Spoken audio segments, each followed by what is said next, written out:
congratulations on this newest venture. It's crazy to me. I'm like, you constantly have your hand in everything. Go ahead and kick us off with this game that we're now able to have with you on the daily.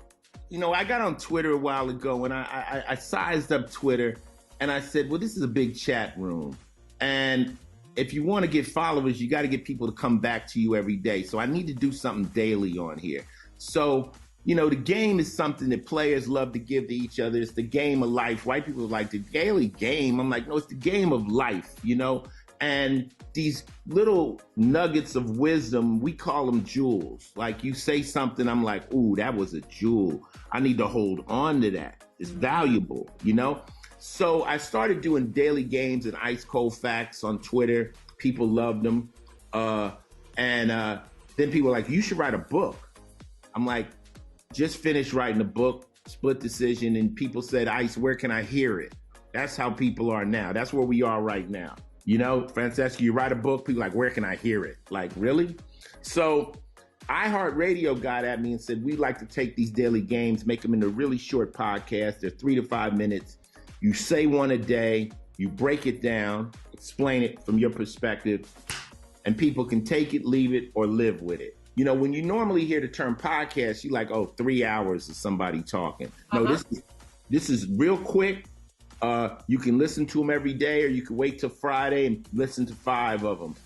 And it's just to stimulate your brain and maybe make you think about things you hadn't thought about. And the game comes from not me. It comes from everybody from Aristotle, Socrates, Tyler Perry, Steve Harvey, people I admire.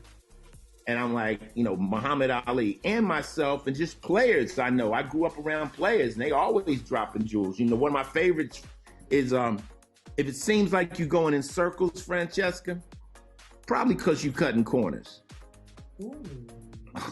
See, that's what that good game feels like. You're like, ooh, I like that. And all that means is that you're trying to take shortcuts. And when you keep taking shortcuts, you always end up back at the beginning again. If you just follow things through the way they should be, you'll get where you're trying to go. So that's why you're going in circles. Wisdom usually comes from taking hard hits, you know, and one of my mottos is that dumb people learn from experience, smart people learn from others' experiences. So being able to listen to someone else tell you a story and take that and say, okay, got that, thank you. You guys have been married for over, 20 years now? I think 21 years, right? 22.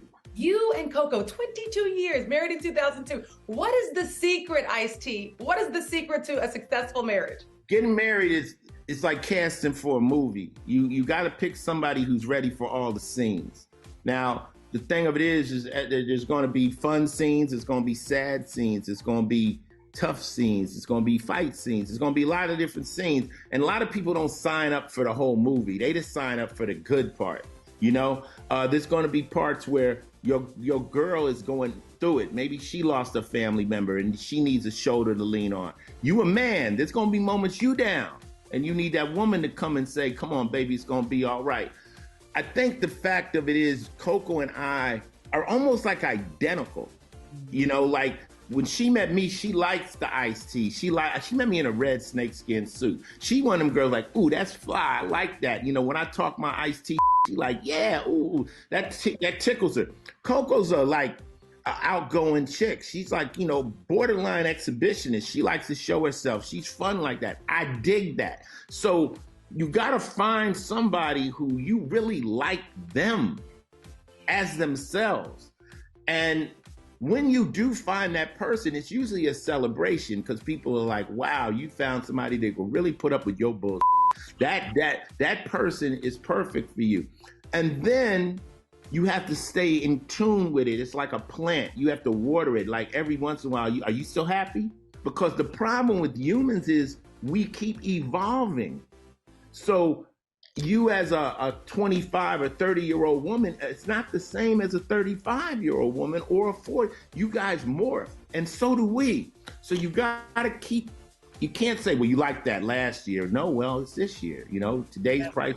So it's difficult, but you want me to keep it gangster? Please.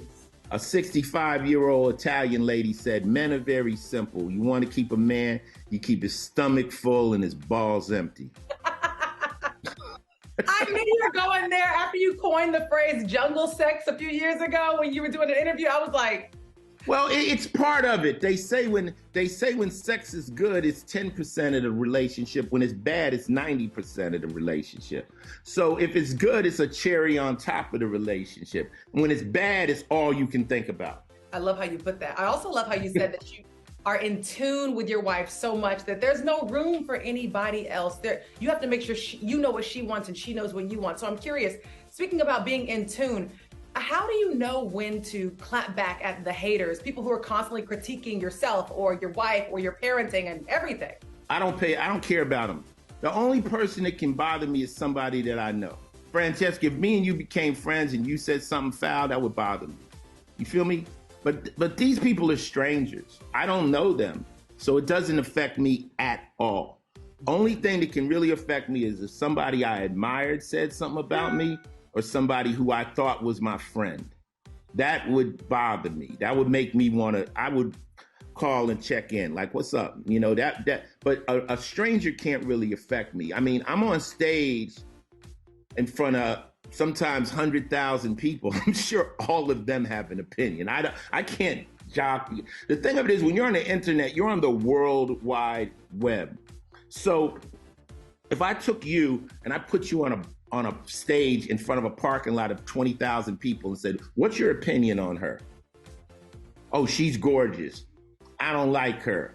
She's cute. I hate that pink blouse. That's what the World Wide Web is. It's a peanut gallery of people. You can't care about that. You can't care. Oh, it's an outrage. I don't know, outrage. It's 20 people said something, and now the bloggers have turned it into some outrage. You know, it's funny. Oh, everyone said, who's everybody? And honestly, I've never in my life had anyone walk up to me personally and say something disrespectful. Ever. So no, you shouldn't get on social media if you're going to worry about the comments. I love that so much. Let me ask you this. I have a couple of quick questions. I know that they're wrapping me now. I want to say congratulations on being a father and also receiving the star on the Hollywood Walk of Fame. We saw Coco, we saw Chanel there, just surrounding you with so much love. I want to know what shocks you about discovering the personality of this little person that is literally identical to you. Both of us. Shocked you. She's something else, man. These kids, man, 7 years old. She's 17. They're growing up now fast because of the computers and the iPads and stuff. They're very, very, very, very smart. And it's just amazing. I mean, Muhammad Ali said it. He said, when a man has a child in the second half of his life, it resets his life. And so when Chanel was born, all of a sudden I got more healthy. I'm in shape. I can't go nowhere. I got to live. I'm not turning down no gigs. You see me, I'm doing Cheerios boxes, you know, because you can start to slow down. You can start to slow down. I got grown kids, but now I got a new daughter, and I'm so focused with her. It's just amazing. It's a great thing. And you got to have a reason for living. You got to have motivation, and Chanel's my new motivation. I'm guessing Chanel may be getting a brother or a sister soon, maybe too. Nah. Coco didn't want to have kids until she was 30. And then she said, you know, I think I want to have a kid. And I said, well, you just say when. I can make a baby through a brick wall. Don't worry about that. So we had the baby. But, you know, Chanel fills up the room, one and done. I had Chanel when I was 57, you know, so I'm 65. So, you know what I'm saying? I'm still thin in the waist, handsome in the face. Don't worry about me, worry about earthquakes, you dig? I'm a beard.